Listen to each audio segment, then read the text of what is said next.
Hello दोस्तों, तो आज की इस वीडियो में मैं आप लोगों के लिए एक्सप्लेन करने वाला हूँ सोल लैंड 2 का एपिसोड नंबर 16। अगर अभी तक आप लोगों ने इसके पिछले एपिसोड नहीं देखे तो लिंक डिस्क्रिप्शन में होगा, जाकर चेकआउट कर लेना। तो जैसा कि पिछले एपिसोड में हमने देखा कि मिस यावी यूहाओ को अपने साथ लेकर सोल गाइडेंस डिपार्टमेंट आ चुकी थी, जहाँ पर इन लोगों की मुलाकात मिस्टर फान से होती है। मास्टर फान यूहाओ को यहाँ पर देखकर काफी ज्यादा खुश हो गए थे। साथ ही साथ वो यूहाओ से सवाल करते हुए पूछते हैं कि मुझे बताया गया कि तुम्हारी सोल डिटेक्शन रेंज बढ़ चुकी है, क्या तुम मुझे दिखाओगे? जिस पर यूहाओ अपने first martial soul skill soul detection को एक्टिवेट करके उन्हें दिखाता है कि उसकी रेंज 120 मीटर से भी ज्यादा बढ़ गई। ये देखकर तो मास्टर फान काफी ज्यादा खुश हो गए थे, क्योंकि अब वो यूहाओ को अपने सोल गाइडेंस डिपार्टमेंट में एक्सेप्ट कर सकते हैं। साथ ही एक बार फिर से मास्टर फान ने यूहाओ को केटाओ के साथ टारगेट प्रैक्टिस के लिए भेज दिया था, जहाँ पर हमें जानने को मिलता है कि केटाओ तो फूड ब्रांच से बिलोंग करता है। उसकी मार्शल सोल तो एक लॉलीपॉप थी, जो देखकर तो यूहाओ भी शुरू में हैरान हो चुका था। अब आगे तो नेक्स्ट एपिसोड की शुरुआत बिल्कुल उसी सीन से शुरू होती है, जहां केटाओ ने अपने सोल गाइडेंस कैनन का इस्तेमाल करते हुए यूहाओ को काफी इंप्रेस कर दिया था। यूहाओ यहाँ के ये नजारा देखकर हैरानगी के साथ कहता है कि 3 सोल रिंग के सोल मास्टर का ये मैंने सबसे ज्यादा स्ट्रॉन्गेस्ट अटैक देखा है। लेकिन मास्टर फान तभी अचानक आगे आकर यूहाओ को बताते हैं कि केटाओ की कल्टीवेशन कुछ ज्यादा नहीं, इसलिए वो अपने सोल गाइडेंस की पावर्स को फुल पोटेंशियल पर इस्तेमाल नहीं कर सकता। ये तो सोल गाइडेंस कैनन का बस एक छोटा सा हिस्सा ही वो इस्तेमाल कर पाया, जो सुनकर तो यूहाओ और भी ज्यादा हैरान होते हुए कहते हैं कि क्या ये सिर्फ एक हिस्सा था। साथ ही वो अपने मन में कहता है क्या होगा अगर कोई इंसान सोल गाइडेंस वेपन को फुल पोटेंशियल पर इस्तेमाल कर सके, तब तो उसका कोई भी मुकाबला नहीं हो पाएगा। यहाँ यूहाओ भी ये कह ही रहा था, तभी अचानक केटाओ भी वहाँ पर पहुंच जाता है, जहाँ मास्टर फान यूहाओ से कहते हैं कि केटाओ मेरा फर्स्ट डिसाइपल है, तो क्या तुम आज के बाद मेरे सेकंड डिसाइपल बनना चाहोगे? जो सुनकर तो यूहाओ हैरान होते हुए मिस यावी की तरफ देखता है। मिस यावी ने भी अपने हाँ में सर हिला दिया, जबकि मास्टर फान कह रहे थे कि मार्शल सोल डिपार्टमेंट ने तुम्हें अपना कोर डिसाइपल बनाकर बिल्कुल भी अच्छा नहीं किया, उन लोगों की सिलेक्शन बिल्कुल भी ठीक नहीं थी। दूसरी तरफ यूहाओ भी यहाँ एग्री हो जाने की वजह से काफी ज्यादा रिस्पेक्ट के साथ मास्टर फान के सामने झुकते हुए कहता है कि प्लीज मास्टर मुझे अपना सेकंड डिसाइपल बना लीजिए। जो सुनकर मास्टर फान भी काफी ज्यादा खुश हो गई थे। वो यूहाओ के सर पर हाथ रखते हुए कहते हैं कि आज के बाद तुम मेरी सेकंड डिसाइपल हो और तुम सोल गाइडेंस डिपार्टमेंट के कोर डिसाइपल भी हो। जिस पर तो यूहाओ की आंखें आंसुओं से भर आई थी, क्योंकि उसे लग रहा था कि वो यहाँ श्रेक एकेडमी में ज्यादा अरसा नहीं टिकने वाला। मास्टर फान यूहाओ को इमोशनल देकर उसे चुप कराने की कोशिश कर रहे थे, जबकि दूसरी तरफ खड़े केटाओ को तो ये जानकर बहुत ही खुशी हुई। वो फौरन आगे बढ़कर यूहाओ को गले लगाते हुए कहता है कि अब हम दोनों का मास्टर एक है, यानी आज के बाद तुम मेरे छोटे भाई हुए। यहाँ पर मौजूद ये सब लोग इस फैसले से काफी ज्यादा खुश थे। इसके बाद नेक्स्ट सीन में हम देखते हैं, जहाँ पर मास्टर फान यूहाओ को समझा रहे थे कि किसी भी सोल मास्टर के लिए मार्शल सोल फाउंडेशन बहुत ही ज्यादा जरूरी है, इसलिए अभी के लिए मुझे लगता है कि तुम्हें मार्शल सोल ब्रांच में ही रुककर सीखना चाहिए, जहाँ की पढ़ाई को सीखने के साथ साथ हर हफ्ते में एक दिन तुम्हें यहाँ पर भी आना होगा, ताकि तुम्हारी ट्रेनिंग बाकी के लोगों के मुकाबले डबल तेजी के साथ हो सके। क्या तुम्हें इस बात से डर तो नहीं लग रहा? जिस पर यूहाओ कहता है कि नहीं मास्टर, मैं अपनी पूरी कोशिश करूंगा। और इसके बाद वो वहाँ से मिस यावी को लेकर रवाना हो जाता है। जबकि उन लोगों के यहाँ से जाने के बाद हम मास्टर फान को वाइस जीन के साथ देख रहे थे, जहाँ वाइस जीन मास्टर फान से कह रहा था कि तुम्हें इस लड़के पर कितना यकीन है, ये हमारे एक्सट्रीम सोलो सोल्जर प्लान में कामयाब हो पाएगा? जो सुनकर मास्टर फान कहता है कि अगर हम लोग केटाओ की बात करें तो वो हम लोगों की 40% रिक्वायरमेंट कंप्लीट करता है, लेकिन यूहाओ 70% रिक्वायरमेंट्स। अगर ये दोनों एक दूसरे के साथ मिलकर काम करें तो मुझे पूरा यकीन है कि अगले 10 से 15 साल में ये लोग एक्सट्रीम सोलो सोल्जर प्रोजेक्ट को कंप्लीट कर देंगे। असल में दोस्तों, एक्सट्रीम सोलो सोल्जर प्रोजेक्ट एक ऐसा प्रोजेक्ट है जहां पर ये लोग किसी ऐसे वॉरियर को तैयार करने की कोशिश कर रहे हैं जो कि अकेला ही पूरे ग्रुप पर भारी पड़े। वाइस डीन यहाँ पर मास्टर फान की ये सारी बातें सुनने के बाद खुश होते हुए कहते हैं कि 10 से 15 साल बिल्कुल भी ज्यादा नहीं। मार्शल सोल ब्रांच आज से 10 साल बाद यूहाओ को छोड़ने के फैसले पर काफी ज्यादा रिग्रेट करेगा। इसके बाद सीन शिफ्ट होकर यहाँ क्लास 1 पर आ जाता है, जहाँ क्लास 1 में अब वो सारे स्टूडेंट थे जो कि फ्रेशमैन एग्जाम में पास होकर आए थे। साथ ही इस बार क्लास 1 की होम रूम टीचर भी मिस यावी थी, जो जानकर यूहाओ तो बहुत ही खुश था। मिस यावी यहाँ पर इन लोगों के सामने आकर खुद को इंट्रोड्यूस करवाते हुए कहती है कि मुझे तुम सब लोगों से काफी ज्यादा उम्मीदें हैं, इसलिए इस बार तुम लोगों को पिछले साल से ज्यादा बेस्ट परफॉर्म करना होगा, और मैं तुम लोगों को आज के दिन एक लीडर सेलेक्ट करने वाली हूँ, ताकि तुम लोगों की क्लास की प्रोग्रेस स्ट्रॉन्गर और पहले से ज्यादा तेजी के साथ हो सके। इसलिए मैं यहाँ तुम लोगों के सामने कुछ नेम्स लिखने जा रही हूँ, जिनमें से तुम अपने क्लास के मॉनिटर और वाइस मॉनिटर को सिलेक्ट कर पाओगे। ये कहते हुए मिस यावी यहाँ बोर्ड पर 3 नेम लिख देती है, जो कि वानडोंग, डाई हुआबिन और यूहाओ का था। यहाँ पर यूहाओ का नाम पढ़कर तो वहाँ पर मौजूद एक लड़की गुस्से में फौरन अपनी जगह पर खड़ी हो गई थी। वो मिस यावी से कहती है कि मैं इस बात से बिल्कुल भी मुत्तफिक नहीं हूँ, आपने यूहाओ का नाम लिखकर ठीक बिल्कुल भी नहीं किया, क्योंकि यूहाओ के पास सिर्फ एक ही मार्शल सोल रिंग है, वो भी सिर्फ 10 साल पुरानी। वो हम में से मौजूद यहाँ सबसे ज्यादा कमजोर है। बेशक वो लोग फ्रेशमैन एग्जाम के चैंपियन बन गए, लेकिन वो अपने दम पर नहीं बल्कि वॉन्डोंग के दम पर बना था। अगर वॉन्डोंग यहाँ यूहाओ के साथ ना हो तो वो अकेले एक भी फाइट ना लड़ सके। जो सुनकर वॉन्डोंग को गुस्सा आ गया था। वो खड़े होते हुए यहाँ पर उस लड़की से कहते हैं कि क्या तुमने अपनी हार एक्सेप्ट नहीं की? मैं अगर दोबारा मसला हो रहा है तो मैं तुम्हें दोबारा भी फाइट करके हरा सकता हूँ। जिस पर वो लड़की कहती है कि हाँ मैं ये बात मानती हूँ कि तुम मुझे हरा सकते हो, लेकिन मैं यहाँ पर यूहाओ की बात कर रही हूँ, वो हमें नहीं हरा सकता। मिस यावी यहाँ पर उस लड़की वांगफू की बातें सुनकर गुस्सा होते हुए कहती है कि खामोश हो जाओ, मैंने तुमसे सलाह नहीं मांगी। लेकिन वांगफू इतनी आसानी के साथ हार कहाँ मानने वाली थी। वो मिस यावी से कहती है कि ऐसा मैं अकेले नहीं सोचती बल्कि यहाँ पर मौजूद बहुत लोग सोचते हैं। साथ ही वो वहाँ पर मौजूद स्टूडेंट से कहती है कि तुम में से और किस किस को ऐसा लगता है अपने हाथ ऊपर करो। जो सुनते साथ ही हम देखते हैं कि वहाँ पर बहुत सारे डिसाइपल ने अपने हाथ खड़े कर दिए थे, क्योंकि सच में यूहाओ को ज्यादातर लोग पसंद नहीं करते। मिस यावी यहाँ पर इतने सारे डिसाइपल को यूहाओ के खिलाफ देखकर उससे सवाल करते हुए पूछती है कि यूहाओ तुम्हारा इसके बारे में क्या कहना है? जिस पर यूहाओ अपनी जगह पर खड़ा होकर अपने मन में कहता है कि मुझे आज के दिन खुद को साबित करना होगा, वरना कोई भी मेरी रिस्पेक्ट नहीं करेगा। इन लोगों को दिखाना चाहिए कि ये लोग मुझे अंडर एस्टिमेट नहीं कर सकते। और ये कहते हुए यहाँ पर यूहाओ कहता है कि ठीक है मिस, मैं वांगफू की चैलेंज को एक्सेप्ट करता हूँ। जो सुनकर मिस यावी यूहाओ से कहती है कि एक बार फिर से सोच लो, क्योंकि इसके जो भी कॉन्सिक्वेंसेस होंगे तुम्हें उससे अकेले ही भुगतना होगा। लेकिन अब तक तो यूहाओ अपना फैसला कर चुका। इवन की ज़्याओ भी यूहाओ को समझाने की कोशिश कर रही थी कि उस लड़की के पास 2 मार्शल सोल रिंग्स है, तुम अकेले सोल रिंग के साथ उसे नहीं हरा पाओगे, पर यूहाओ उसकी भी कोई बात नहीं सुनता। इसके बाद हम देखते हैं कि मिस यावी ने यहाँ पर मौजूद इन सब डिसाइपल्स को अरीना में फाइट करने के लिए भेज दिया था। जहाँ अरीना में हम देखते हैं कि 97% लोग तो मिस वांगफू को सपोर्ट कर रहे थे, जबकि सिर्फ 3% लोग ही यूहाओ को सपोर्ट कर रहे हैं। इसी वजह से मिस वांगफू तो और भी ज्यादा कॉन्फिडेंट में आ गई थी। वो यहाँ सबसे पहले आगे बढ़ते हुए यूहाओ पर हमला करना शुरू कर देती है, जहाँ यूहाओ काफी ज्यादा मुश्किल के साथ उसके हमलों को डॉज करते हुए खुद को बचा रहा था। साथ ही साथ हम देखते हैं कि मिस वांगफू ने अपने फायर पावर्स का इस्तेमाल करते हुए यूहाओ को ऊपर से नीचे गिरा दिया।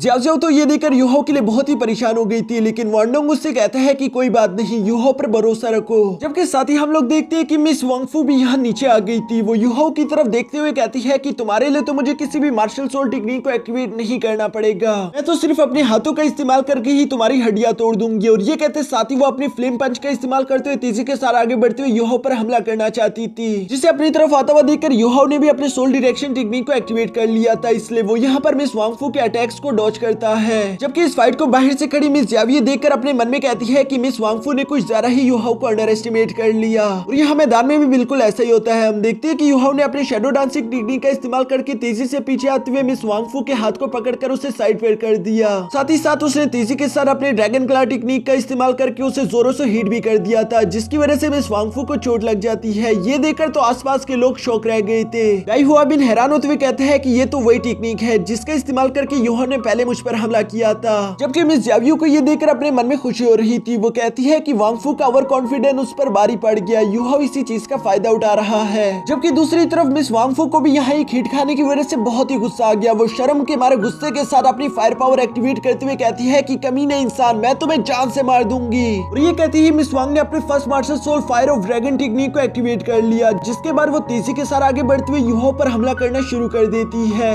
यहाँ ये सब करते हुए मिस वांग काफी ज्यादा गुस्से में लग रही थी, जबकि यूहाओ उसके हमलों को डॉज करने की कोशिश कर रहा था, पर इसके बावजूद भी यूहाओ को धीरे धीरे चोट लग रही थी। सब लोग यहाँ का ये नजारा देखकर समझ गए थे कि मिस वांग अब सीरियस हो गई। वो फाइनल अटैक्स करके यूहाओ को खत्म करना चाहती है। और यहाँ मैदान में हो भी ऐसा ही रहा था। हम देखते हैं कि मिस वांग ने अपने second martial soul technique rage of dragon को एक्टिवेट कर लिया। और ये करती ही मिस वांग का ड्रैगन तेजी के साथ अपना पंजा जमीन पर मारता है, जिसके आग से यूहाओ झुलसता हुआ सीधा पीछे आ गिरा। यूहाओ खुद को उस फायर ड्रैगन के आग से बचाने की अपनी पूरी कोशिश कर रहा था, लेकिन धीरे धीरे उसे चोट लगती जा रही थी। जबकि मिस वांग भी यहाँ पर रुकती नहीं, वो भी तेजी के साथ आगे बढ़ते हुए बैक टू बैक यूहाओ पर हमले करते जा रही थी। साथ ही साथ वो यूहाओ से कह रही थी कि जब तक तुम क्लास 1 में हो मैं चैन से नहीं बैठूंगी, तुम्हें हर हाल में शेक एकेडमी को छोड़कर जाना होगा। ये कहते वो यूहाओ को एक जोरदार पंच लगा देती है, जबकि यूहाओ ने भी लास्ट मोमेंट पर अपने सोल शॉक अटैक का इस्तेमाल कर दिया था। यहाँ इन दोनों के अटैक्स की टकराने की वजह से हमें जानने को मिलता है कि यूहाओ का सोल शॉक ज्यादा पावरफुल नहीं था, इसलिए मिस वांग को उसका ज्यादा असर नहीं हो पाता। मिस यावी को ये देखकर बिल्कुल भी अच्छा नहीं लगता। वो अपने मन में कहती है कि इन दोनों का पावर लेवल डिफरेंस बहुत ज्यादा है। यहाँ मैदान में हम देखते हैं कि मिस वांग यूहाओ को पंच लगाते हुए कहती है कि चलो भी अब हार मान लो, तुम नहीं जीत सकते।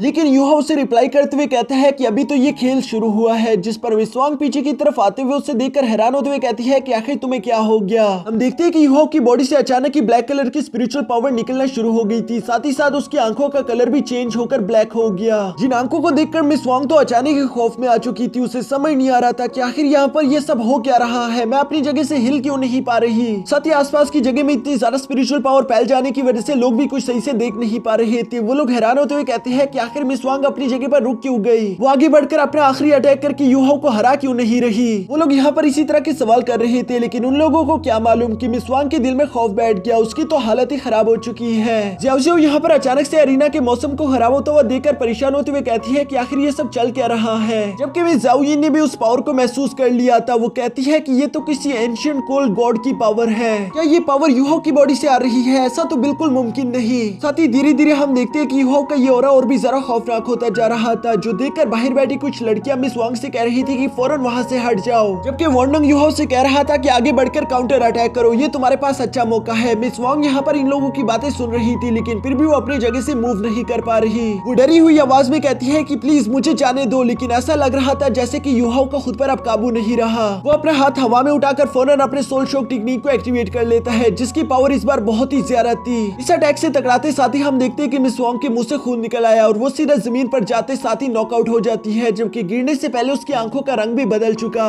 यूहाओ यहाँ पर ये सब करते हुए बहुत ही ज्यादा कूल दिखाई दे रहा था, लेकिन मिस वांग के हारते साथ ही सब कुछ बैक टू नॉर्मल हो जाता है। जहाँ यूहाओ होश में आने के बाद टियानमिंग से पूछता है कि टियानमिंग क्या ये सब कुछ तुमने किया, जिस पर टियानमिंग जवाब देते हुए कहते हैं कि नहीं, ये मैंने नहीं किया। हमारी बॉडी के अंदर मुझे एक गॉड की कॉन्शियस देखने को मिली जो कि ये सब कर रही थी। यूहाओ यहाँ उन लोगों की ये बातें सुन रहा था, जबकि साथ ही साथ हमें देखने को मिलता है कि फाइट की वजह से उसकी भी हालत खराब हो चुकी थी, वो भी कमजोर हो चुका है। यहाँ यूहाओ इससे पहले कि वांडोंग तक पहुंच पाता वो रास्ते में ही बेहोश हो जाता है, जहाँ वांडोंग ने उसे फौरन पकड़ लिया था। साथ ही वो जियाओ जियाओ से कहता है कि मुझे यूहाओ की हालत ठीक नहीं लग रही, हमें इसे उठाकर वापस अपने रूम लेकर जाना चाहिए। जिसके बाद हमें नेक्स्ट सीन शाम का दिखाया गया, जहाँ यूहाओ अपने रूम में लेटा हुआ था। उसकी हालत सच में कुछ खास ठीक नहीं लग रही थी। और तभी अचानक यूहाओ अपनी सोल स्पेस में पहुंच गया, जहाँ पर वो देख पा रहा था कि टियानमिंग किसी से बात करते हुए कह रहा था कि आखिर तुम यहाँ पर क्या कर रहे हो, कहीं तुम मेरे इस इलाके को मुझसे छीनने की कोशिश तो नहीं करना चाहते। जिस पर वो सोल जवाब देते हुए कहती है कि भला मैं तुमसे तुम्हारे इलाके को छीनने की कोशिश क्यों करूंगा, वैसे भी बस तुम एक कीड़े ही तो हो। यूहाओ यहाँ पर उस सोल की ये बातें सुनकर अचानक से याद करते हुए कहता है कि मैंने इसकी आवाज पहले भी कहीं सुनी थी। और दोस्तों ये तब की बात है जब यूहाओ वांडोंग को अपने पास्ट के बारे में बता रहा था, तभी अचानक यूहाओ ने किसी की आवाज सुनी थी। वो किसी और की नहीं बल्कि इसी सोल की थी। यहाँ यूहाओ ये सब सोच रहा था, जबकि दूसरी तरफ टियानमिंग उस सोल के सामने हीरो बनते हुए कहता है कि मैं बेशक एक कीड़ा हूँगा, लेकिन देखो तुम मेरे सामने होशियारी नहीं कर सकते। जिस पर वो सोल अपनी पावर्स एक्टिवेट करते हुए कहती है कि हाँ मैं एक सोल हूँ, लेकिन फिर भी तुम मेरा कुछ नहीं उखाड़ सकते। टियानमिंग तो उसके ये खौफनाक ऑरा देखकर सच में ही डर के मारे फौरन यहाँ यूहाओ के पीछे आकर छुप गया। यूहाओ यहाँ पर ये सब चलता हुआ देख रहा था। वो सोल से पूछता है कि वैसे तुम आखिर मेरे सोल सी में कर क्या रहे हो, तुम्हें देखकर लगता नहीं कि तुम इस दुनिया से बिलोंग करते हो। जिस पर वो सोल बताती है कि हाँ मेरा नाम है एलेक्स और मैं सच में इस दुनिया से बिलोंग नहीं करता। मुझे अपने पास्ट की सारी मेमोरीज याद नहीं, मुझे बस इतना याद है कि मैं किसी तरह से मरने वाला था, जहाँ मुझे अपनी सोल को बॉडी से निकालकर बाहर बेचना पड़ा। मेरी सोल इस दुनिया में यूं ही चारों तरफ भटकी जा रही थी। तभी अचानक मैंने जंगल में एक बहुत ही ज्यादा पावरफुल ऑरा महसूस किया, जहाँ पर मैंने देखा कि एक कीड़ा तुम्हारी बॉडी में मर्ज होने की कोशिश कर रहा है। ये एनर्जी उस वक्त इतनी ज्यादा थी कि मेरी सोल खुद ही अट्रैक्ट होकर तुम्हारी बॉडी में आ गई। जो सुनकर यूहाओ कहता है कि हाँ वो सब तो ठीक है, लेकिन अभी तक तुम यहाँ पर क्यों हो। जिस पर एलेक्स कहता है कि घबराने की कोई बात नहीं, तुम्हें लेकर मेरे इरादे बिल्कुल भी बुरे नहीं। मैं फिलहाल यहाँ से नहीं जा सकता क्योंकि मेरी सोल बहुत ही कमजोर है, मुझे रिकवरी की जरूरत पड़ेगी। साथ ही एलेक्स यूहाओ को बताता है कि मैंने तुम्हारे दिल के अंदर झांक कर देखा, जहाँ पर बहुत ही ज्यादा दुख भरा पड़ा है। तुम्हारे ये सारे दुख देखकर अब मुझसे और ज्यादा रहा नहीं गया। इतने सारे दुख और नफरत को अकेले झेलना कोई आसान काम नहीं। पता नहीं ये सब देखकर मुझे कुछ फेमिलियर फीलिंग आती है। ऐसा लगता है जैसे कि मैं भी कभी तुम्हारे जैसा ही हुआ करता था, और अभी तक मेरे पास की सारी मेमोरीज नहीं है, इसलिए मैं सब कुछ याद नहीं कर पा रहा। सिर्फ मुझे इतना ही याद है कि ये दुख कभी भी तुम्हें सुकून से रहने नहीं देंगे। ये नफरत तुम्हें जलाकर अंधा कर देगी। तुम्हें खुद पर काबू रखना होगा। यूहाओ उसकी ये सारी बातें सुनकर एक गहरी सोच में पड़ गया था, जबकि दूसरी तरफ एलेक्स दोबारा से एक एनर्जी फॉर्म में चला जाता है। दूसरी तरफ टियानमिंग एलेक्स के जाने के बाद कहता है कि ओए बाहर निकल, तू आखिर मुझे इग्नोर कैसे कर सकता है, अभी मैं तुम्हें दिखाता हूँ कि इस कीड़े की ताकत क्या है। ये कहते हुए हम देखते हैं कि टियानमिंग उस सोल पर हमले करने की कोशिश कर रहा था, लेकिन बेचारे खुद का ही सर चकरा जाता है। यूहाओ ये देखकर उससे कहते हैं कि शांत हो जाओ टियानमिंग, वो हमारे लिए खतरा नहीं है। लेकिन टियानमिंग खुद के इलाके को किसी के साथ शेयर नहीं कर सकता। वो यूहाओ के पास आते हुए कहते हैं कि तुम काफी कमजोर हो, तुम्हें खुद पर ध्यान देना चाहिए ताकि तुम अपनी कल्टीवेशन को स्ट्रॉन्ग कर सको। तुम्हें खुद को इतना ज्यादा स्ट्रॉन्ग करना होगा कि तुम इस सोल से ज्यादा हाई लेवल पर पहुंच जाओ, तभी तुम इसको अपनी बॉडी से निकाल पाओगे। हम इसके बारे में कुछ भी नहीं जानते, बेशक ये अभी तुम्हारी बॉडी पर कब्जा कर करने की कोशिश नहीं कर रहा, लेकिन फ्यूचर के बारे में क्या ही भरोसा, क्या पता ये तब क्या करेगा।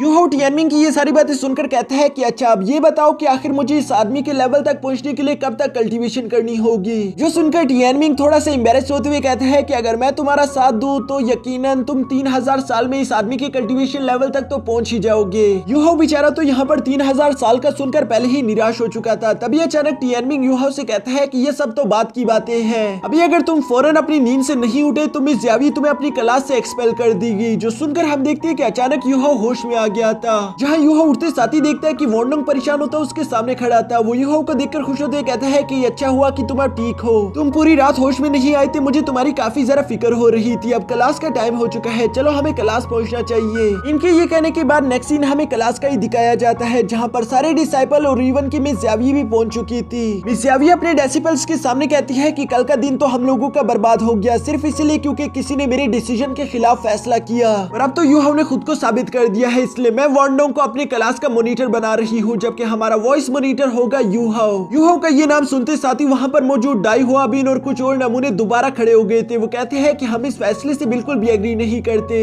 यूहो अगर चाहता है कि हम उसे मॉनिटर एक्सेप्ट करें तो उसे हमारे साथ भी फाइट करनी होगी। जो सुनकर वोंडोंग गुस्से के साथ खड़ा हो गया था और वो उनसे कहते हैं ठीक है, मैं तुम लोगों के साथ फाइट करने के लिए तैयार हूँ। यहाँ यूहो और ज़ियाओ ज़ियाओ भी वोंडोंग का साथ देते हुए अपनी जगह पर खड़े हो गए थे, जबकि दूसरी तरफ भी उनके खिलाफ बहुत सारे डेसिपल्स थे। मिस ज़ियावी बेचारी तो परेशान हो गई थी कि आखिर ये सब कब तक चलेगा, और इसी के साथ हमारा ये एपिसोड यहीं पर खत्म हो जाता है।